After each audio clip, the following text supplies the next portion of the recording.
자, 오늘은 복음 양육 8강 교회에 관한 말씀을 함께 나누겠습니다. 어떤 사람에게 교회란 모태신앙도 많이 계시죠. 어머니의 태중에서부터 다닌 고향과 같아요. 교회가 축복이지요. 모태신앙 정말 큰 축복입니다. 또 중간에 믿으셨어도 교회에 대한 기억이 물론 안 좋은 분도 계시겠지만 한번 돌이켜보시면 이 교회에서 하나님 만나셨고 또 믿음의 친구들을 만났고 생애의 행복한 시간들을 교회에서 많이 가지셨잖아요.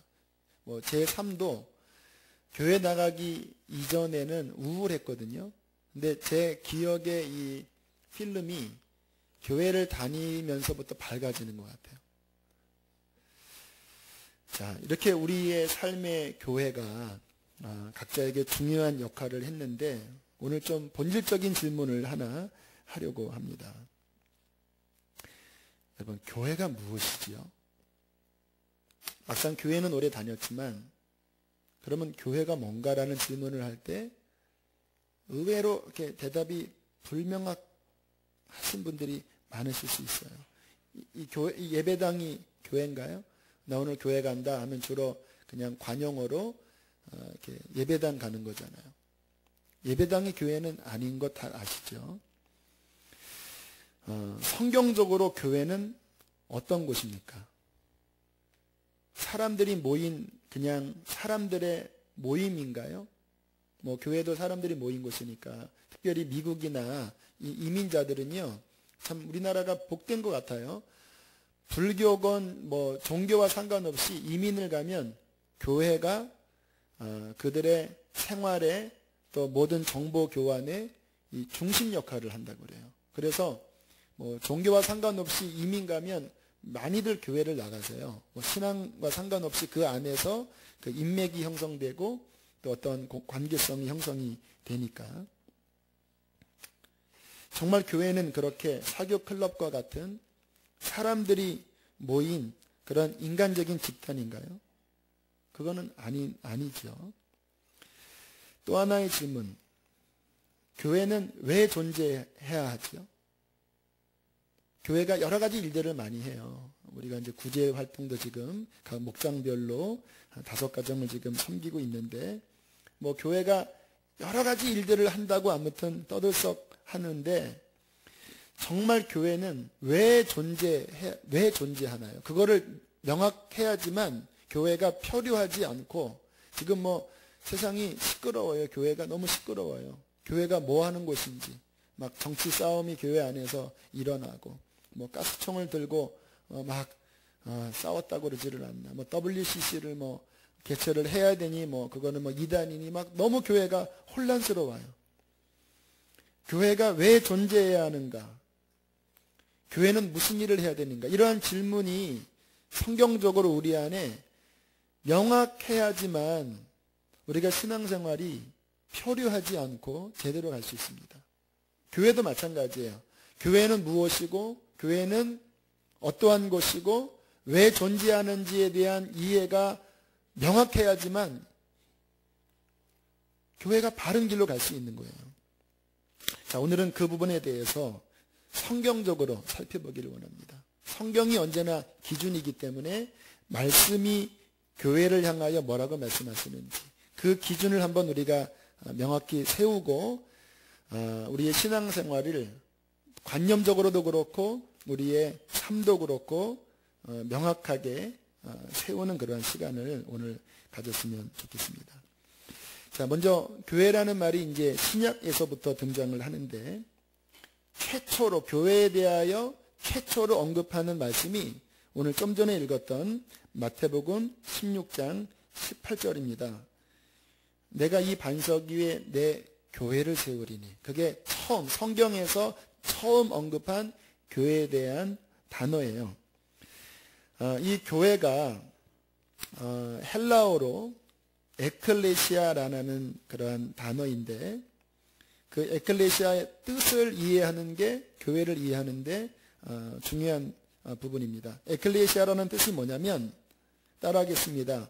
뭐뭐로부터 부름을 입은 사람들, 그게 에클레시아입니다. 뭐 우리나라 한자는 뭐 가르칠 교, 또 회집 모이는 회, 이렇게 뭐 가르치는 쪽으로 생각을 하는데, 원어를 보면 어디로부터 부름을 받은 사람들, 이게 에클레시아, 교회의 의미예요. 다시 말하면 하나님이라는 분이 그냥 우리가 이렇게 우리끼리 모인 게 아니라 하나님이란 분이 우리를 세상에서 불러서 하나님의 자녀의 회중 가운데 모이게 한 곳, 이것이 바로 교회라는 거예요. 그래서 이 에클레시아라고 할 때 가장 중요한 개념은 뭐냐면 하나님 그분이 우리를 부르셨다라는 거예요. 요한복음 6장 44절에도 이렇게 말씀하시죠. 나를 보내신 아버지께서 이끌지 아니하시면 아무도 내게 올 수 없으니 오는 그를 내가 마지막 날에 다시 살리리라. 제가 자주 간증을 했잖아요. 제가 처음 교회를 나갈 때 정말 제 영혼 안에서 마치 자석에 끌리듯이 그 어린 아이 마음속에 막 갈급하게 교회 나가고 싶은 마음, 하나님이 그 마음을 주신 거예요. 여기 계신 분들 정말 성령 받고 거듭난 분들 한번 돌이켜보세요. 누가 전도해서 교회 나오기도 했지만 사람이 아무리 소와 나귀를 끌어다가 물 앞에 놔도요, 본인이 안 마시면 못 먹는 거예요. 아무리 주변에서 교회 오라고 아무리 해도 내 속에서 열리지 않으면요, 이거는 교회 와서 은혜 못 받아요. 여러분이 왜 마음이 열리고 왜 갈급함이 일어나고 그 복음이 들어왔죠? 여러분 스스로 한 것이 아니라 하나님 그분께서 우리의 심령 안에서 보이지 않는 은혜의 손길로 이끄셔서 하나님께로부터 부름을 받아서 우리는 지금 이 자리에 있게 된 것입니다. 그래서 하나님이 부르신 사람들을 보면요, 특징이 있어요. 그러니까 그냥 물론 교회 다니는 모든 사람이 구원받는 것은 아니거든요. 근데 하나님이 부르시는 사람들을 보면 그 영혼에 하나님을 향한 갈망이 있습니다. 그리고 그 속에서 믿음이 일어나요. 이거는 본인 스스로 갖는 게 아니라 하나님께서 그 안에 믿음을 갖도록 역사하세요. 또 하나님이 부르시는 사람들은요, 어려움과 환난이 있어도 그 신앙이 끝까지 가요. 왜? 하나님께서 그 사람을 부르셨기 때문에 그런 것입니다. 그러므로 우리가 이렇게 지금 신앙생활을 하는 것 자체가 그냥 내가 가고 싶어서 갔나? 아니면 내 가족이 전도했나? 이렇게 생각하면 교회가 영광스럽지 않지만 에클레시아, 하나님이 나를 세상으로부터 부르셔서 그의 거룩한 성도의 자리에 하나님이 나를 부르셨다고 생각하면 지금 제가 서 있는 이 자리는 영광스러운 자리입니다. 여러분이 앉아있는 그 자리는 영광스러운 자리예요. 하나님이 부르신 거 아닙니까? 이 믿음이 생기면 어떠한 그 마음속에 확신이 생기냐면요, 교회의 주인은 예수님이기 때문에 이 교회를 주님께서 이끄실 것이다라고 하는 강력한 확신이 주어집니다. 제가 작년에 분립개척을 준비하면서 좀 난항에 부딪힌 게 사람들이 너무 지원을 안 해버리는 거예요. 그래서 이거 교회가 되겠나 이런 생각 때문에 초기 한 3, 4주간 조금 이렇게 마음이 쉽지 않았는데 어느 날 새벽에 기도할 때 주께서 좀 전에 읽었던 마태복음 16장 18절 말씀이 떠오르게 하시더라고요. 내가 내 교회를 내가 세울 것이다. 그러니까 막 내가 애타게 막 사람 끌어모으는 이게 아니라 이 교회는 내 교회이기 때문에 내가 세울 것이다. 그렇게 주권이 하나님께 있다라는 믿음이 딱 주어지니까 마음이 담대해지더라고요. 왜? 주님이 주인이니까. 그분께서 이끄시니까. 교회의 주인은 예수님이십니다. 교회를 이끄시는 분도 예수님이세요. 저는 그러한 믿음으로 지금도 목회하려고 계속 마음의 믿음을 계속 잡고 있어요. 고린도전서 3장 6절로 7절에 보면 이런 말씀이 있습니다. 바울이 말씀하는 거예요. 나는 심었고 이제 바울이 복음을 전한 거죠. 아볼로는 물을 주었으되, 아볼로는 이제 목회를 한 거예요. 오직 하나님은 자라게 하셨나니 그런즉 심는 이나 물 주는 이는 아무것도 아니로되 오직 자라게 하시는 이는 하나님이시라. 물론 우리가 다 섬겨야 되지요. 그러나 우리가 뭐를 한다고 생각하면요, 힘들어요. 우리가 우리의 분량을 하는 거예요. 뭐 누군가 복음을 전하고 또 누군가 목양을 하고 1:1 양육하고. 하지만 우리가 알아야 될 것이 뭐냐면 그 모든 것 가운데 자라나게 하는 주체는 하나님 그분이십니다.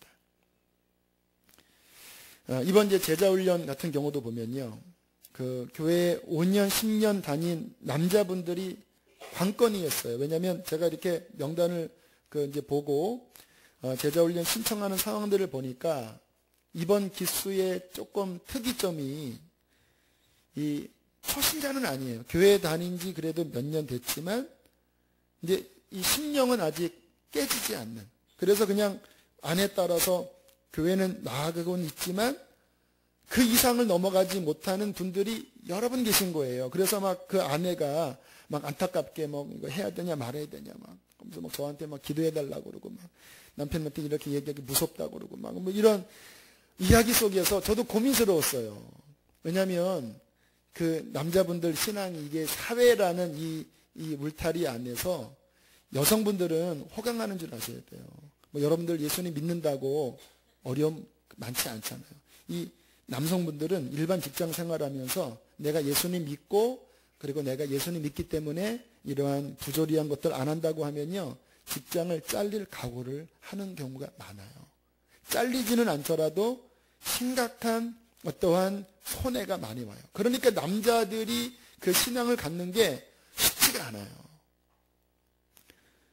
그래서 이번 제자훈련 보면서 제가 그랬습니다. 강요하지 말라고. 하나님이 마음 주시면 하는 거니까 서둘지 말자고. 그런데 결과를 보니까 그분들이 다 들어왔어요. 어떻게 들어왔냐 그랬더니 목장 분위기가 안 들어가면 거의 뭐 살아남지 못하는 분위기라서 그래서 그냥 울며 겨자 먹기로 들어갔다라는 거예요. 그러니까 이제 제자훈련 강사분들한테 제가 당부를 했습니다. 이번 제자훈련 기수 쉽지 않다. 이 쌩짜들이 너무 많다. 이렇게. 그래서 기도 많이 하십시오. 이렇게 부탁을 드렸는데 지금 이제 5단원 지나고 이제 6단원쯤 가는데 하나님께서 변화를 막 주시는 거예요. 어떤 남편은 막 새벽 일찍 일어나서 생전 안 하던 큐티를 하고, 그러니까 자녀들이 너무 놀래갖고 아버지 그렇게 빨리 변하면 죽는다고 하는데 아버지 괜찮으세요? 막 이러고, 어떤 막 남편은 직장 가서 점심시간에 막 예습을 하면서 막 하나님의 음성을 듣고 싶고 막 갈망이 일어난다고 하고. 사람이 한 겁니까? 물론 주변에서 뭐 밀기도 하고 뭐 했지만 중요한 것은 하나님께서 보이지 않는 손길로 그 사람의 심령을 이끌고 계시는 거예요. 그러니까 우리가 신앙생활을 하면서 이 믿음이 있으면요, 우리는 조급해하지 않고 담대한 마음을 가질 수 있어요. 이 믿음이 있으면 우리가 교회를 섬기면서 우리 자신의 한계와 부족함 때문에 염려하지 않아도 돼요. 지금 이제 몇몇 분 이렇게 부탁을 드릴 때 걱정들을 하세요. 내가 잘할 수 있을까? 내가 잘할 수 있으면 안 맡겨요. 여러분, 내가 잘하면요, 그 사람은 그 내가 잘하는 것 때문에 문제 일으킵니다. 차라리 나 못해요가 훨씬 나아요. 뭐 운동을 가르쳐 줄 때도요, 차라리 생짜를 가르쳐 주는 게 더 제대로 배우지 어설프게 이렇게 익히면요, 바꾸기도 힘들대요. 우리가 한계가 있고 부족함이 있어도 상관없는 것이 뭐냐면 예수님 그분의 능력과 사랑이 교회를 공급하시기 때문에 그분으로 말미암아 우리는 이 교회를 향하여 담대한 믿음을 가질 수 있는 것입니다. 저는 그런 마음을 가지고 정말 주님께 순종하며 주님이 원하시는 목회를 하려고 마음을 굳게 먹고 있어요. 새로 부서장, 목자, 지역장 뽑는 부분도 처음에는 마음이 부담스러운 거예요. 야, 이분들 하라고 그러면 안 하실 것 같다. 이런 막 진짜 이렇게 이상한 믿음이 막 들더라고요. 그래서 어떡하나. 근데 어느 순간 주님께서 너 걱정하지 마라. 안 하면 안 하는 거다. 그러나 주님의 교회이기 때문에 주님이 세울 사람들은 다 세울 거니까 안 하면 그냥 떼고, 그러나 하나님이 순종하는 마음을 주시면 그분은 하는 걸로 그렇게 믿음으로 나아가라. 그러니까 마음이 막 부담이 많았다가 그 부담이 쭉 빠지면서 믿음이 생기니까 담대하더라고요. 그리고 오늘 이렇게 몇몇 분 전화 드렸더니 아무튼 막 떨리는 목소리로 아멘, 네, 하겠습니다. 순종하겠습니다. 그렇게 대답하시더라고요. 그래서 아, 그렇구나. 그래, 주님이 하시는구나. 이런 마음 때문에 감사하고, 또 사람이 이제 오고 가는 거. 지금 우리 교회는 아무튼 그 물결처럼 진짜 이렇게 주일날 한 2, 3개월 텀으로 해서 새로운 분들이 이렇게 쭉 오셨다가 또 어느 순간에 안 보이시는데 또 다른 분들이 쭉 오셨다가 막 이렇게 이 수지 지역에 이렇게 막 물살이 이렇게 도나 봐요. 제 마음이 연연해하질 않아요. 하나님, 주께서 보내주신 분이면 주님 등록하게 하시고, 그러나 그렇지 않으면 주님 그냥 주께 맡깁니다. 하나님, 그분이 보내주시는 거니까. 정말 목마른 에클레시아, 정말 뽑아서 이 교회 안에 뿌리 내리게 하시는 주체는 하나님이시니까. 다만 제가 이 교회 가운데 하나님이 원하시는 목회, 하나님이 전하라고 하신 말씀은 가감없이 전해야 되겠다. 여러분, 근래 제가 한 몇 주 사이에 좀 제 태도가 좀 바뀐 것을 여러분들은 눈치를 아마 채셔야 돼요. 제가 좀 더 강하게 나가고 있어요. 부담, 저도 마음이 여리기 때문에, 야, 이런 말을 하면 사람들이 어떨까라는 생각이 저도 많이 있거든요. 근데 주님께서 지금 때가 얼마나 급한데, 사람들이 제대로 깨달아서 돌아오든지 돌아오지 않던지 일단 네가 제대로 기회를 줘야지. 아니다. 주일날에도, 그리고 각 예배 때 전할 것은 확실하게 전하라. 근데 신기하게 제가 지지난주 주일 같은 경우에는 또 제가 그 소리 했잖아요. 이 가운데 구원받지 못할 사람 많다고. 그게 목회자가 대배 시간에 그러한 설교를 하는 경우는 흔치 않아요. 왜? 내쫓는 거거든요. 이게 구원의 확신을 줘야지 구원받지 못할 사람이 많다고 하는 얘기가. 근데 이상하게 하나님의 마음이 그런 거면 그렇게 전해야죠. 구원받지 못한 사람이 많은데 당신은 구원받을 거라고 쓸데없는 확신을 줘서 기회를 놓치게 하면 안 되잖아요. 그러니까 명확하게 본인의 영적 상태를 제가 드러낼 부분은 드러내야 되는데 하나님의 뜻 안에서. 근데 신기하게 그런 설교를 준비하면 사람들이 더 많이 와요. 제가 이렇게 출석 보면요, 오히려 적당하게 이렇게 뭔가 좀 이렇게 타협할 때는 사람이 오히려 적고, 그렇게 정확하게 말씀의 진리 위에 서서 전할 때는 하나님이 더 많이 보내주세요. 아마 주님께서 그 말씀을 듣기를 원하신 것 같아요. 제가 할 일은 여러분들을 하나님 앞에 바로 세우는 거예요. 간음하고 있고 도적질하고 있고 죄악 가운데 있는데도 값싼 복음으로 포장해서 그렇게 놔두고 싶지 않아요. 명확한 말씀 앞에 바로 세워서 주님께서 정말 구원받을 에클레시아, 이 세상 가운데 뽑아서 하나님의 거룩한 성도로 모을 사람들을 하나님이 모으게 하시는 그 목회를 저는 담대히 하기를 원해요. 왜 이런 마음 갖는지 아십니까? 교회의 주인은 예수 그리스도 그분이기 때문에 그렇습니다. 그러므로 우리가 할 일은 교회가 단순합니다. 주님과 함께 동역자 된 종들로서 주님께서 이끄시는 대로 순종하고, 또 주님이 우리를 이렇게 쓰자고 할 때 우리 자신을 충성으로 내어 맡기고, 주님과의 친밀한 교제 속에서 주님과 함께 동행하면 여러분들이 어떠한 일을 하시든 교회 안에서 또 주님의 일 가운데 주님의 놀라운 역사의 일을 반드시 이루어 주실 것입니다. 자, 이게 교회의 주인 된 것에 대한 우리의 확실한 믿음이고요. 또 하나, 자, 에클레시아가 부름받아서 모인 무리라고 그랬잖아요. 그래서 오늘 마태복음 16장 18절 말씀처럼 문화와 배경과 환경이 다 달라요, 사람마다. 하지만 신기한 게 뭐냐면요, 정말 구원받은 사람끼리 모여서 대화 나누면요, 신기하게 마음이 서로 통해요. 이게 제가 이제 뭐 외국에서 믿는 분들 어떤 간증이나 또 한국에 와서 세미나 할 때 이렇게 들어보잖아요. 똑같아요.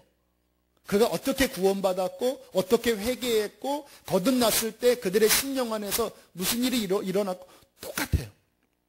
왜 똑같은지 아세요?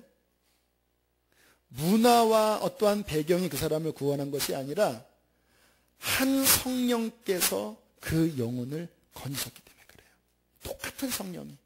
말이 다르고 문화가 다를지 몰라도 그 영혼, 그리고 그 영혼을 구원하시는 성령, 그리고 영혼을 구원하기 위하여 역사했던 복음의 말씀이 동일하기 때문에 믿는 사람들끼리 함께 정말 모여서 교제를 하게 되면 신기하게 그 안에 이게 통하는 게 있다라니까요. 속이 시원해요. 그것이 바로 성도의 교제 코이노니아입니다. 교회는 뭐냐면요, 세상 가운데 하나님의 부르심으로 부름받은 사람들이 함께 모인 이 공동체, 이 안에서 함께 교제하고 함께 주의 사랑을 나누면서 사랑으로 연합된 우리 각 한 사람 한 사람. 하지만 여러분, 다가 교회는 아니에요. 정말 내 마음속에 예수를 구주로 믿고 그 안에 성령이 거하시고 복음이 거한 사람들은 하나님 보시기에 그 사람들의 공동체가 교회예요. 그래서 이 교회의 놀라운 힘은 뭐냐면요, 그렇게 구원받은 사람들끼리 함께 모여서 교제할 때 영적인 교통이 이루어지면서 서로에게 큰 격려와 힘이 된다라는 것입니다. 며칠 전에 한 형제가 저에게 주일날 목사님 좀 교제하고 싶어요 그러시더라고요. 그래서 언제쯤 할까요 그랬더니 좀 빨리 하고 싶다 그래서 좀 피곤하지만 모든 모임을 마치고 저녁에 제 사무실에서 형제와 이제 이야기를 나눴어요. 저는 뭐 특별하게 할 얘기가 있나 했더니 그 형제 하는 말이, 본인은 믿음의 사람들과 만나서 신앙적인 이야기를 하면 힘이 난대요. 세상에서 직장 다니면서 돈 벌고 막 그렇게 사람 만나면 너무 힘든데 하나님의 사람들과 함께 신앙적인 얘기를 하면 너무 힘을 얻는다라는 거예요. 그래서 어저께도, 그러니까 제가 만날 그 전날도 제자훈련하는 그 지난 기수에 제자훈련을 했는데 제자훈련 동기들 그리고 강사하셨던 그 권사님과 함께 모여서 우리 기도회 하자고. 너무 본인이 갈급해서. 그리고 주일날에는 저와도 교제하면서 힘을 얻고 싶다고 그렇게 이야기를 하더라고요. 맞아요. 그게 신앙생활이에요. 혼자 그냥 예배만 드리고 가는 신앙생활이 교회가 아닙니다. 아까 했잖아요. 교회는 세상으로부터 부름받은 사람들의 연합된 모임, 그 안에 같은 신앙 공동체에 함께 교제와 나눔을 통하여 인파워링, 하나님의 그 힘이 그 안에 불어 넣어주는 것이 이게 교회거든요. 그런데 많은 분들이 교회가 건물이라고 생각하고 그리고 신앙생활은 그냥 예배생활이라고 생각하니까 교회 와서 예배 드리고 교제 없이 싹 빠져나가는 그것이 교회생활이라고 착각하고 있어요. 정확하게 성경의 의미에서 교회생활 아닙니다. 그냥 혼자 그나마 명목 유지하기 위해서 간신히 그 예배 하나 지키는 거지 그것이 교회생활이 아니에요. 교회는 반드시 믿는 공동체, 같은 신앙 고백을 하는 공동체의 이 영적인 코이노니아를 통하여 힘을 얻는, 또 서로 쌍방간에 주고받는 이 공동체가 바로 교회고 그것이 교회 생활인 것입니다. 그래서 고린도전서 12장 7절에 이렇게 분명히 말씀하십니다. 너희는 그리스도의 몸이요 지체의 각 부분이라. 그리스도를 머리로 하고 우리가 그리스도의 몸인데 각각 지체의 역할을 하면서 유기체적으로 영적으로 연합된 것이 교회라는 거예요. 그렇기 때문에 따라합시다. 구원은 개인적으로 받지만 신앙생활은 공동체적으로 해야 한다. 구원은요, 주님과 나 사이에, 물론 누군가 복음을 전했지만 구원은 하나님과 나와의 1대1이에요. 그러나 신앙생활은 1대1이 아니에요. 몸으로 하는 거예요. 몸으로. 공동체 안에서. 오늘 읽은 첫 번째 읽었던 에베소서 말씀 보면 다시 한번 좀 성경을 보겠습니다. 에베소서 4장 16절로 다시 돌아가 보세요. 좀 말씀이 어려워 보이지만 쉬운 말씀이에요. 4장 16절. 함께 다시 읽겠습니다. 시작. 그에게서 온몸이 각 마디를 통하여 도움을 받음으로 연결되고 결합되어 각 지체의 분량대로 역사하여 그 몸을 자라게 하며 사랑 안에서 스스로 세우느니라. 이게 교회거든요. 자, 그가 누구냐면 예수님 머리예요. 그에게서 온 몸이 각 마디를 통하여, 그러니까 각 믿는 한 사람 한 사람의 마디를 통하여 어떻게 한다고요? 도움을 받음으로 어떻게 했어요? 연결되어 있고 어떻게 했어요? 결합되어. 그리고 움직이는데 어떻게 움직입니까? 각 지체의 분량대로 역사하여 그 다음에 어떻게 돼요? 그 몸이 자라게 하면서 어떻게 해요?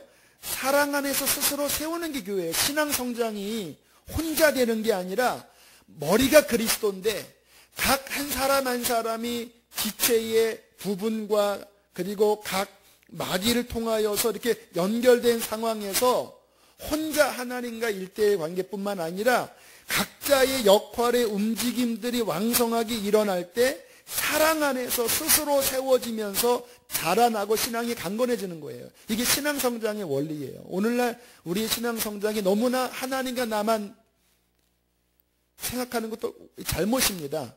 반드시 몸된 공동체 안에서 함께 연합된 이 몸의 움직임이 반드시 필요한 거예요. 이바 베이츠라고 하는 여성, 캐나다에서 신앙생활한 자매인데 이 자매는 농장에서 살다가 은퇴한 과부였습니다. 이 자매는 중보기도 은사가 있는 자매예요. 그래서 교회에서는 그녀의 별명을 무릎이라고 불렀습니다. 무릎. 왜? 기도하는 자매니까.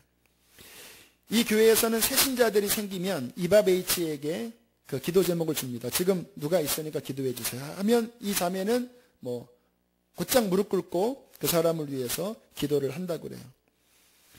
그날도 외인이라고 하는 학생이 이바 베이츠에게 부탁을 했습니다. 다음 주 화요일 날 더그라는 친구에게 복음을 증거하려고 하는데 기도해 주십시오. 그래서 일을 하다가 점심시간에 모든 것들을 중단하고 더그에게 복음을 전할 때 이바 베이츠가 간절하게 기도를 했다고 그래요. 이제 한 몸으로 움직이는 거니까 보세요.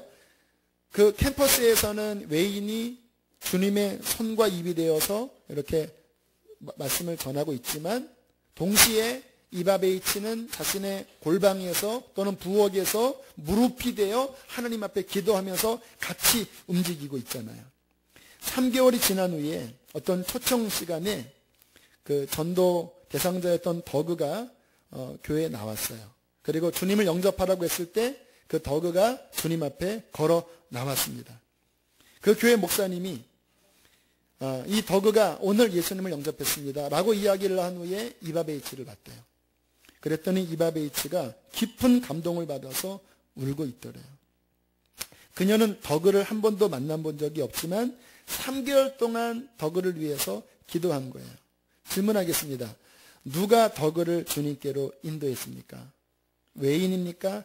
이바 베이츠입니까? 몸이 한 거예요. 몸이. 그리스도의 몸이. 누구는 입이 되고 누구는 무릎이 되고 한 몸을 이루어서 각 지체의 분량대로 움직여서 하나님의 일을 연합하여 한 것입니다.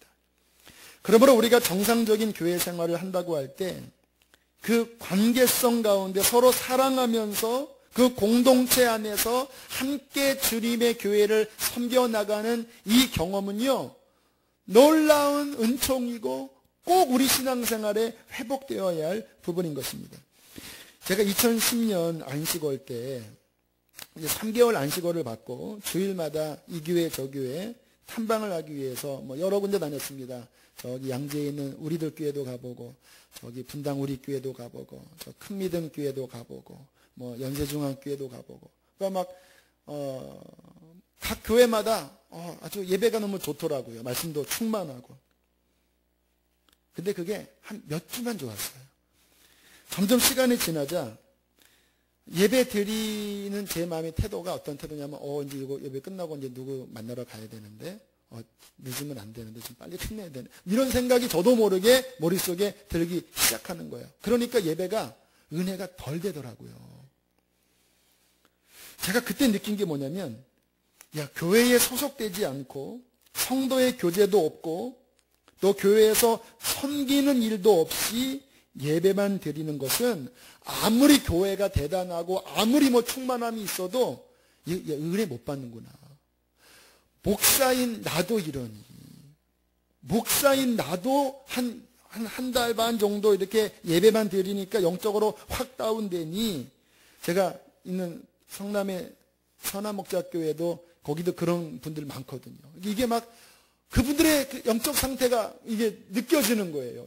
정말 신앙생활이라는 것이 예배만 드리는 것이 아니라 정말 몸된 교회 공동체 안에 소속되어서 교제가 있고 함께 봉사를 하고 함께 하나님을 섬기는 것이 그게 실은 본인 자신에게 유익이구나라는 것을 깨달았습니다. 그러므로 교회 생활은요, 아까 읽었던 말씀처럼 각 지체의 분량대로 역사한다고 그러잖아요. 주신 은사를 사용해서 섬기셔야지 본인에게도 훨씬 유익이 있습니다. 베드로전서 4장 10절에 보면, 제가 지금 이제 이 말씀할 때 비슷한 공통된 분모가 있어요. 한번 찾아보세요. 제가 읽어볼게요. 각각 은사를 받은 대로 하나님의 여러 가지 은혜를 맡은 선한 청지기 같이 서로 봉사하라. 고린도전서 12장 7절, 각 사람에게 성령의 나타내심은 유익하게 하려 합니다. 고린도전서 12장 11절, 성령이 각 사람에게 은사를 주시는 일은 한 성령이 행하사 그의 뜻대로 각 사람에게 나누어주는 것입니다. 지금 제가 세 구절, 은사와 봉사에 대한 그 세 구절을 제가 빨리 읽었는데 거기에 공통되는 분모가 있어요. 뭔지 아세요? 각각. 무슨 뜻이냐면요, 참된 성도는 모두가 다 하나님이 그의 뜻대로 주신 은사가 있다는 거예요. 그렇잖아요. 지체로 들어왔는데 여러분, 손톱이 이게 별거 아닌 것 같지만 손톱 없으면요 못 집어요. 애기 새끼발가락 별거 아닌 것 같죠? 그거 잘라지면요 중심 못 잡는다라니까요. 하나님께서 각 사람에게 각각의 은사를 주셨어요. 그래서 우리가 참된 구원받은 신자로 몸 안에 들어오면 초신자랑 뭐 다 상관없이 주님이 내게 주신 은사가 무엇인지를 잘 그것을 깨닫고 몸 안에서 그 은사대로 섬길 때에 아까 에베소서 4장 16절 말씀처럼 그 몸 안에 들어와서 각자의 역할을 해줄 때에 그 몸이 사랑 안에서 움직이면서 하나님의 귀한 일들을 이루어 나간다는 것입니다.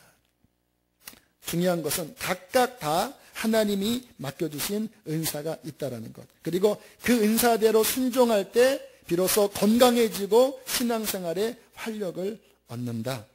이게 교회의 아주 중요한 정의입니다. 그럼 마지막으로 교회는 무엇을 하는 곳인가에 대한 부분을 살펴보기를 원하는데요. 성경적으로 예수님이 교회의 머리시고 그리고 교회가 그의 몸이라고 한다면 교회는 무슨 일을 해야 되죠? 교회는 예수님의 일을 해야 합니다. 교회가 예수님의 일을 하지 않고 인간의 일을 하면 교회는 더 이상 교회가 아니에요. 지금 WCC 같은 경우에 종교 통합 이런 어떤 그 흐름들이 있는데 그렇게 가면 더 이상 교회가 아니에요. 아무리 십자가 달려도 교회 아니에요. 교회는 그의 몸이기 때문에 그가 원하시는 것을 받아서 순종하여 함께 나갈 때 비로소 생명력 있는 교회가 되는 것입니다. 저는 교회를 섬겨 나갈 때요, 인간이 주인이 되지 않게 하려고 굉장히 신경 쓰고 애를 쓰고 있어요. 감사하게 개척교회니까 제가 오래된 교회 첫 목회 나갈 때가 조금 그래도 이제 쉽지 않은 교회였는데, 주님께서 이끄시는 대로 가지 않고 사람의 생각으로 그 교회가 굳어지면요, 성령께서 역사하지 않아요. 교회가 그냥 딱딱하게 굳어버리는 거예요. 이 교회가 계속 생명력이 있고 영혼의 구원 역사가 일어나고 하나님의 충만한 역사가 일어나려면 교회는 그의 몸으로서 머리가 하는 것을 그대로 받아서 움직일 수 있어야 합니다. 그렇잖아요. 머리는 지금 이거를 물을 들라고 하는데 이 손과 발이 지멋대로 하면 이 병원 입원해야 되잖아요. 그래서 철저하게 이 교회는 머리이신 그분이 원하시는 것을 내 뜻에 맞든 안 맞든 순종하며 나가기로 결정하는 것, 이것이 교회의 아주 중요한 방향인데, 그러면 머리이신 주님께서 교회가 무엇을 하기를 원하실까? 그게 제가 아까 우리 김진영 집사님도 기도했던 성경을 통해서 발견한 교회의 4가지, 성경에서 교회는 반드시 이것을 해야 한다, 이것이 교회의 핵심이다라고 성경에서 계시한 것이 4가지입니다. 그 4가지를 다시 한번 좀 정리를 할게요. 자, 하나님께서는 교회가 무엇을 하기를 원하시는가 함께 따라하겠습니다. 복음으로 영혼을 구원하는 것이 첫째 목적이다. 하나님이 세상을 사랑하셔서 예수님을 보내주셨습니다. 예수님을 믿고 회개하고 믿으면 영생을 얻습니다. 하나님의 뜻은 사람이 그 예수님이 하나님의 아들이시고 구원자라는 것을 깨닫고 자기 멋대로 살아가던 사람이 이제 예수님을 통하여 영생 얻고 구원 얻는 것을 원하세요. 어제 한 교회의 이모님 가정을 신방하게 됐습니다. 그분은 교회를 다니셨던 분은 아니에요. 70이 조금 넘으셨는데 8년 전인가 10년 전에 뇌일혈, 뇌졸중으로 쓰러지시고, 그리고 이제 거의 10년 가까이 침대에 누워서 아무것도 할 수 없는, 말씀도 할 수 없고 그냥 호수를 통해서 음식을 이제 안에 넣고 염량하고 계신 분이십니다. 근데 우리 교회 집사님이 그 이모님 평상시에는 가서 특별한 그런 일은 하지는 않았는데 얼마 전에 한번 이모를 위해서 기도하고 좀 하나님에 대한 이야기를 하려고 하는 순간 아무 말씀을 할 수 없지만 이 반응이 막 격렬하게 막 뭔가 이렇게 움직임이 있으시더래요. 왜냐하면 그런 뇌출혈이나 식물인간 되셔도 그 얘기를 들어보니까 의식은 또렷하게 있다 그러더라고요. 들리는 거 다 들리고. 그런데 하나님 이야기를 하자 너무나 반응이 막 격렬하기에 지금 이분이 하나님을 찾고 있나 보다. 그래서 이제 전도사님과 이야기를 나누고 이제 좀 제가 와서 복음을 전해주면 좋겠다고 해서 어제 믿지 않는 가정이지만 제가 방문을 했습니다. 주무시고 계시더라고요. 그 침대에 가서 이제 깨웠습니다. 이모, 목사님 왔어요 하는데 갑자기 이렇게 눈을 뜨시는데, 목사님 왔어요, 기도해 주러 왔어요 하는데 눈빛이 정말 다르신 거예요. 이렇게 너무 막 애절한 눈빛, 간절한 눈빛으로 이렇게 보시는 거예요. 대화가 안 되니까 누구님, 하나님이 사랑하세요. 그래서 하나님이 저를 보내주신 거예요. 그리고 찬송할게요 해서 예수 사랑하심은 성경에서 써있네, 하늘 가는 밝은 길, 그 찬양을 부르는데 정말 저도 느끼겠더라고요. 그 어떤 표정이나 그 마음이 너무 애절하고 간절하고 답답해서 말씀을 들을 수 없지만 느낌이 다르다. 뭔가 이분의 영혼 안에 애타는 마음이 있구나. 누워있는 그분에게 복음을 전하고 예수님을 영접시키는 기도를 따라 하는지는 모르겠지만 따라 하시라고 하고, 그리고 주님께 기도하라고, 그렇게 하고 나오면서 제 마음 느낌이 지금 이분의 영혼 안에 하나님을 갈망하고 있지 않나, 하나님께서 이 영혼을 구원하기 위하여 애타하지 않나. 그래서 그의 가족이나 또 집사님에게 자주 가서 하나님의 말씀을 들려드리고 계속 기도하시라고. 한 번이 되겠습니까? 그러나 그 영혼에 갈망이 있다고 한다면 복음을 전해서 그 영혼, 한 잃어버린 영혼을 건지는 것이 하나님의 가장 깊은 뜻이 아니겠습니까? 교회가 무슨 일을 해야 합니까? 이 영혼에 대한 관심을 가지고 주께서 보내주시는 그 영혼들을 건지기 위하여 함께 기도하고 손을 내미는 것, 이것이 교회가, 그리스도의 몸된 교회가 해야 되는 첫 번째 가장 중요한 일인 것입니다. 두 번째, 주님께서 교회를 통하여 무슨 일을 하기를 원하실까요? 따라하겠습니다. 구원받은 자들이 성령의 충만함을 받는 것이 예수님의 뜻이다. 지금 이제 주님께서 한 달, 두 달 뒤에 이제 신약 성경 통독 그 내비게이션 이제 하려고 그러거든요. 근데 주님께서 지금 신약을 저에게 다시 좀 열어주고 계셔요. 그래서 지금 계속 통으로 읽고 있습니다. 저는 이제 전체를 열어야 되기 때문에 월요일 날 마태복음 통으로 읽고, 화요일 날 마가복음 통으로 읽고, 오늘 누가복음 1장부터 21장까지 읽고, 이제 저녁 끝나면 돌아가서 또 24장까지 다 읽으면 하루에 한 권씩 읽는 거예요. 주님께서 제게 보여주시는 거예요. 여러분, 구약과 신약이 다른 거 아시죠? 근데 너무나 많은 사람들이 구약적으로 믿어요.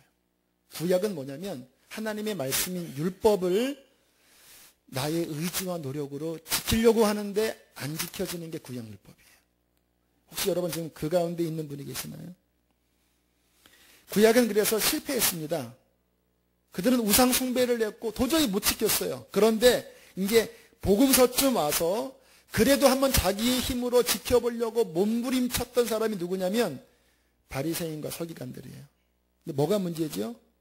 마음속은 변화되지 않고 겉으로만 지키려고 했더니 외식하는 자가 된 거예요. 그러니까 구약적인 신앙은 뭐냐면 본인의 힘으로 하려다가 안 되든지 겉으로 하긴 했지만 내 속은 따라가지 못하기 때문에 마지막 종착점은 외식밖에 안 되는 거예요.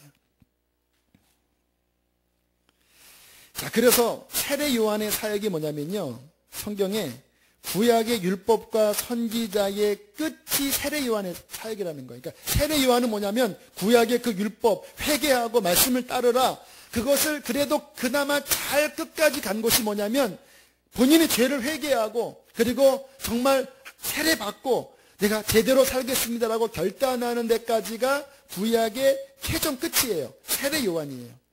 그런데 세례 요한이 뭐라고 말씀하시냐면, 나는 너희에게 물로 세례를 주지만 내 뒤에 오시는 이제 새 수를 담을 새 부대의 역사, 예수 그리스도 메시아가 올 텐데 그가 무슨 일을 할 것이냐?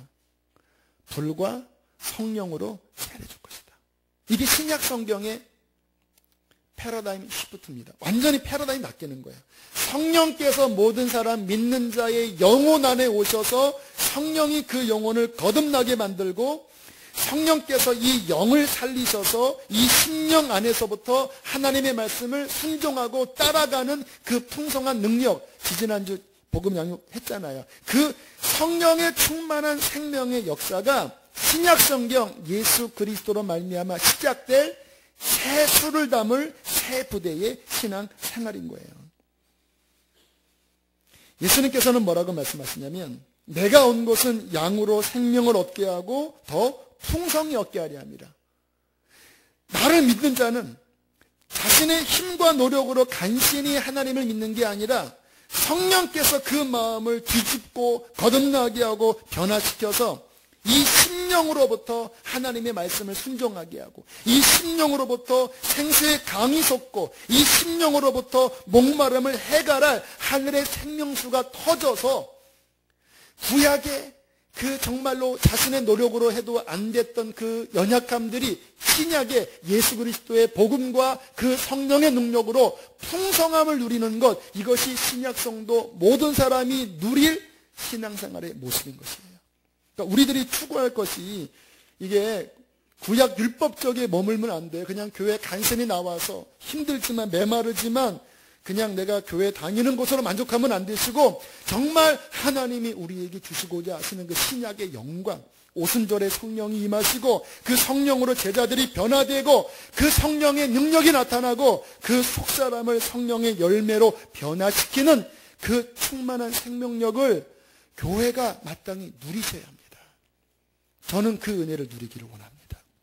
이 교회가 그 충만함 가운데로 들어가기를 원해요. 지금 그러한 부흥이 곳곳에서 일어나고 있어요. 마지막 주님께서 재림하시기 전에 그 하나님의 놀라운 영광을 지금 이 시대 가운데 곳곳에서 눈에 보이지 않게 일으키고 계세요. 지난주에 데이비드 차, 나이 30살에 청년이에요. 청년. 그 청년에게 하나님의 성령이 임하셔서 끌어갔으니까 지금 얼마나 강력한 2시간 말씀을 전하는데 거침이 없잖아요. 광고도 하지 않았는데 이전이 차고 넘쳤어요. 제가 왜 광고를 하지 않았냐면 하나님이 역사하시면 갈급한 사람들은 모이게 되어 있어요. 뭐 아니나 다를까 오히려 뭐 대대적으로 제가 광고했으면 자리 모자랄 뻔했잖아요. 무슨 일입니까? 하나님이 역사하세요. 제가 지난주에 신방한 어떤 가정도 정말 성령께서 초신자인 그분에게 임하셔서 음성을 들려주시고 누구를 만나라고 하고 어떤 또 식물인간 된 그 어떤 분의 그 교회가 영적으로 잠든 교회인데 그분이 가서 이분을 하나님이 살릴 테니까 교회가 그룹으로 만들어서 기도에 이끌어라. 주님께서는 이 사람을 일으키는 것을 통하여서 이 교회를 영적으로 깨우기를 원하시는 이런 사인을 주시면서 며칠 전에 금요성령 집회 끝나고 집에 가서 누워있는데 막 방언이 터지고 하나님의 예언이 쏟아지고 가서 신방에서 기도하는데 성령 집회 때 그 뜨거운 불이 가정 안에 임하고 있는 거예요.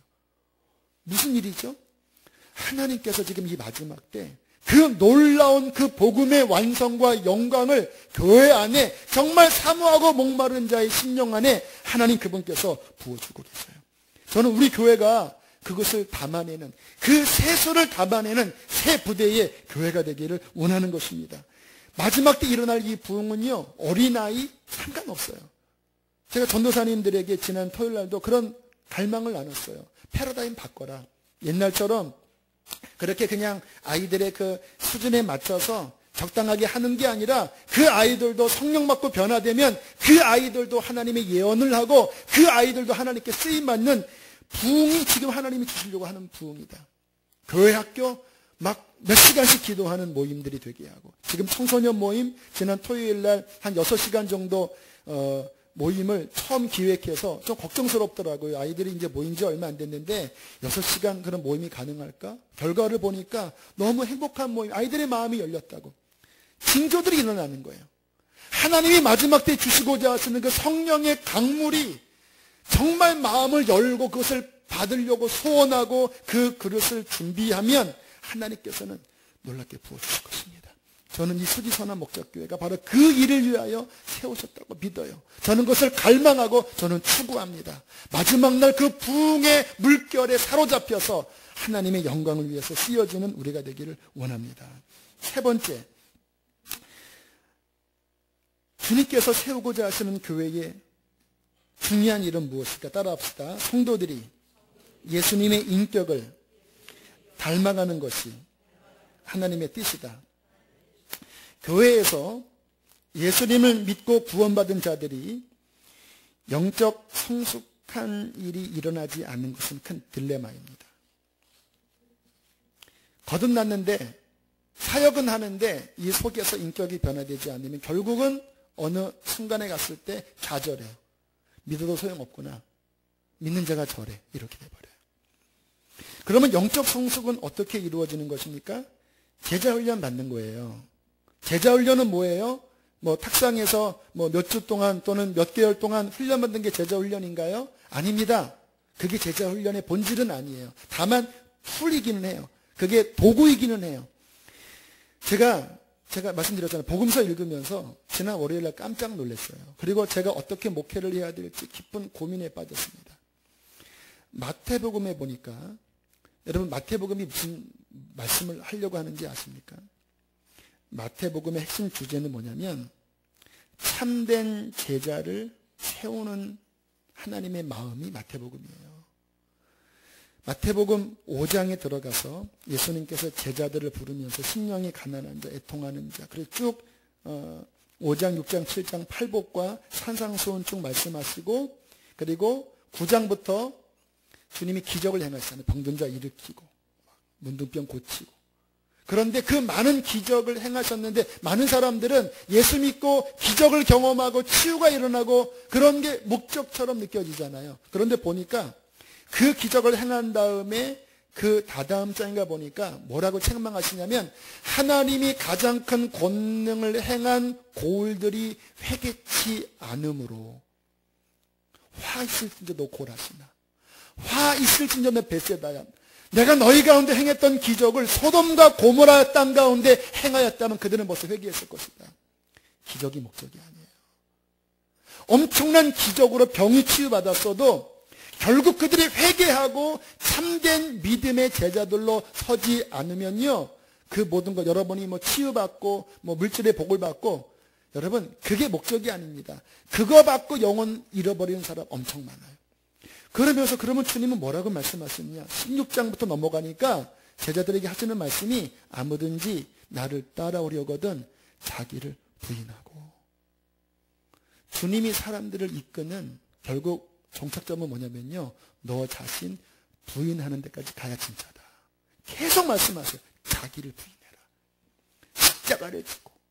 예수님의 그 제자들을 이끄시는 그 최종 목적지가 결국은 제자들로 하여금 나를 부인하고 나라는 존재. 그때 데이비드 차용자 그러잖아요. 너 주인 누구냐? 너 주인이 만약 너라면 너는 마귀 자식이다. 너 지옥 간다. 정말 진정한 신앙은 나는 죽고 내 안에 예수 그리스도가 참된 주인으로 사는 주인이 뒤바뀌어지는 것, 이게 제자훈련이에요. 교재 뛰는 게 아니라. 교회가 정말 하나님이 원하시는 그 교회가 나가려면요, 자기 부인, 자기 죽음을 확실하게 고백하는 사람들이, 강병 목사도, 여기 계신 우리 지역장님들, 목자님들, 우리 국장님들, 부장님들, 각각 사람이 식당에서, 여러분들의 모인 곳에서 자의 움직이는 소리가 가면요, 아무리 많이 가도 결국은 지옥이에요. 주님께서 그 제자들을 끄시는, 결국 끝에 가서 자기를 부인하지 않는 사람들은 결국은 다 떨어져 나갔다라니까요. 신앙의 핵심은 뭐냐? 결국 십자가로 나 자신을 못 박고 부인하고 정말 내 안에 예수 그리스도가 사시게 하는 그 믿음 위에 설 때에 주님께서는 우리를 통하여 하늘의 영광을 드러내시고 성령의 열매를 맺게 하시고 그 나라의 백성의 합당한 열매를 우리 가운데서 거두실 것입니다. 그게 구원받은 자고 그게 교회예요. 저는 우리 수지선화 목자 교회가 정말 사람들이 그렇게 나 자신이 부인된 참된 구원받은 주님께서 세우고자 하시는 그 참된 성도의 본질의 목적을 확실하게 드러내는 그런 교회가 되기를 원합니다. 네 번째, 따라하겠습니다. 선교 완성을 이루어 하나님 나라가 이 땅 가운데에 이루어지는 것이 하나님의 최종적 뜻이다. 그렇죠? 주님의 언제나 마음의 꿈은요, 하나님 나라 완성입니다. 근데 누가 그 일을 합니까? 예수 그리스도를 믿고 성령의 충만한 생명을 누리고 그리고 십자가로 나 자신을 처리한 하나님의 사람들이 주님의 손과 발이 되어 세상의 빛과 소금이 되어 그가 가는 곳곳마다 하나님 나라 완성을 이루고 하나님의 꿈을 쫓아 어떤 이들은 선교 지역에 가고 어떤 이들은 파송을 하더라도 목표는 하나예요. 머리이신 주님께서 하나님 나라 완성을 원하시니, 주님, 내 인생의 목적도 먹고 마시는 것이 아니라 잘 사는 것이 아니라 하나님, 당신의 나라 완성되는 그 일에 내가 쓰임받고 주께서 다시 오시는 그날에 내가 상 받는 자로 서기를 원합니다. 이게 주님께서 교회를 향한 그의 마음이십니다. 그 일을 잘 감당하게 될 때에 하나님은 우리에게 상을 주실 것입니다. 그 일은 인생의 가장 복된 일이에요. 그래서 제가 여러분들에게 사역을 맡길 때 담대하려고 그래요. 구걸할 필요 없죠. 정말 가치 있는 일이 바로 이 일이니까. 하나님의 그 영광의 역사가 이 교회 안에 여러분의 심령 안에 일어나기를 축복합니다. 함께 이 시간 찬양하고 기도하겠습니다. 우리에겐 소원이 하나 있네.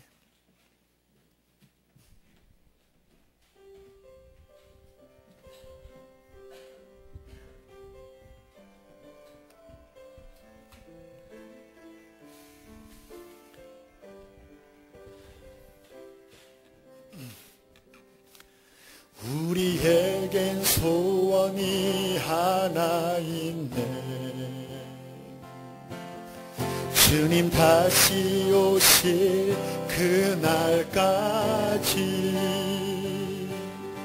우리 가슴에 새긴 주의 십자가 사랑 나의 교회를 여러분 교회를 사랑하십니까? 주의 교회를 향한 우리 마음 희생과 포기와 가난과 고난 하물며 죽음조차 우릴 막을 수 없네. 우리 교회는 이 땅의 희망